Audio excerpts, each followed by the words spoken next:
Bismillahirrahmanirrahim. Assalamualaikum warahmatullahi wabarakatuh. Bismillah, alhamdulillah, salatu wassalamu ala rasulillah wa ala alihi wa ashabihi wa mawala.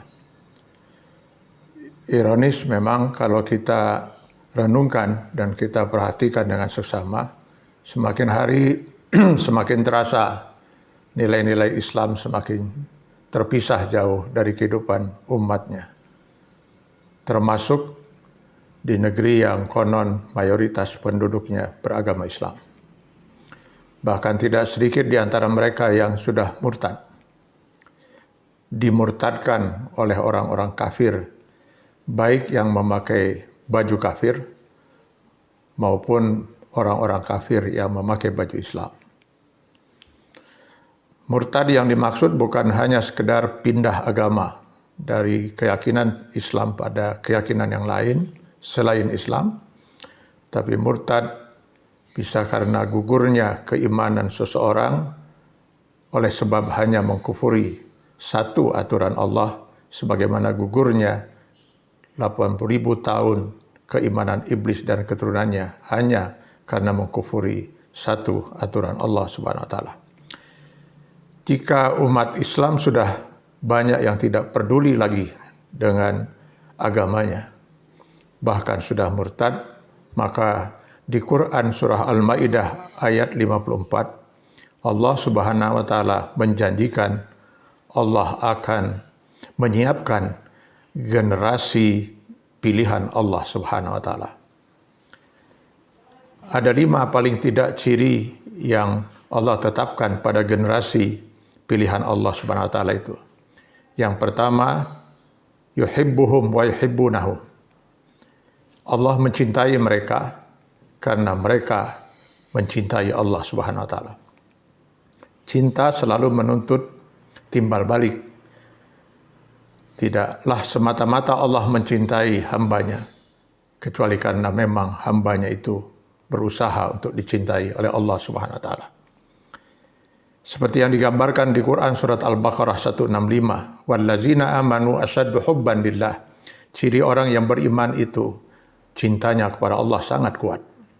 Bahkan di At-Taubah 24 lebih jauh digambarkan bahwa cinta seorang mukmin pada Allah harus mengalahkan cinta dia kepada kedua orang tua, pada anak, keluarga, istri, sanak saudara, harta perniagaan, rumah tempat tinggal, dan seterusnya.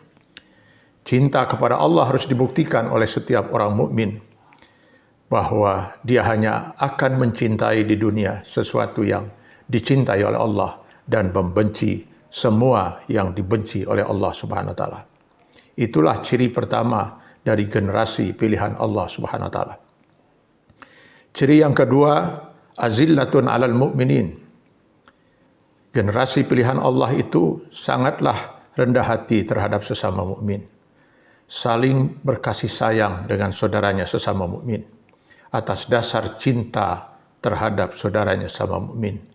Yang kata Rasulullah SAW harus dibuktikan sampai seorang mukmin mencintai saudaranya seperti cinta dia pada dirinya sendiri. Sebaliknya kepada orang-orang kafir, dan ini merupakan ciri yang ketiga, a'izzatun 'alal kafirin.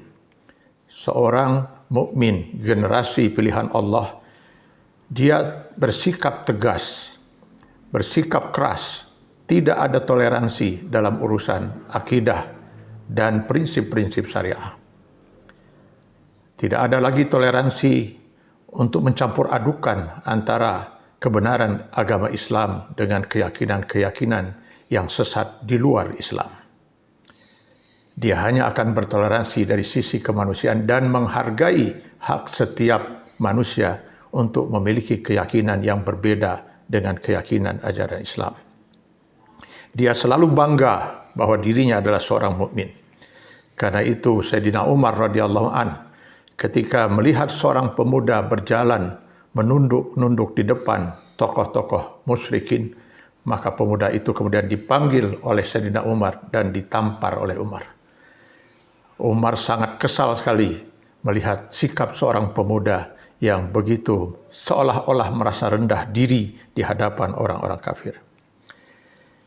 Agama yang benar di sisi Allah hanyalah Islam. Semua agama selain Islam bukan agama Allah. Yang keempat dari kriteria hamba-hamba Allah, generasi pilihan Allah Subhanahu wa taala, yujahiduna fi sabilillah. Mereka senantiasa berjuang di jalan Allah Subhanahu wa taala.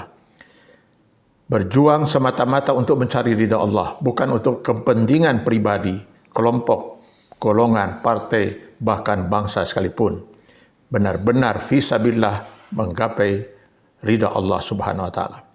Tentu saja untuk berjuang di jalan Allah akan banyak sekali rintangan, cobaan, halangan, dan setiap orang mukmin yang termasuk generasi pilihan Allah, maka ciri yang kelima adalah wala yakhafuna laumata laim. Mereka siap untuk menghadapi berbagai rintangan seperti yang pernah dicontohkan Rasulullah SAW sewaktu beliau pertama kali mengembangkan risalah di Mekah. Siap menghadapi berbagai rintangan, ujian, cobaan. Bahkan siap untuk mengorbankan waktu, tenaga, fikiran, perasaan. Kalau perlu, nyawa. Kalau memang hanya dengan itu ridha Allah baru bisa dicapai. Semoga generasi pilihan Allah segera akan lahir agar umat Islam bisa terselamatkan dalam kondisi yang semakin kurang menyenangkan seperti kondisi yang ada sekarang ini. Semoga Allah memberkahi kita sekalian. Aqulu qauli hadza astaghfirullah li wa lakum. Assalamualaikum warahmatullahi wabarakatuh.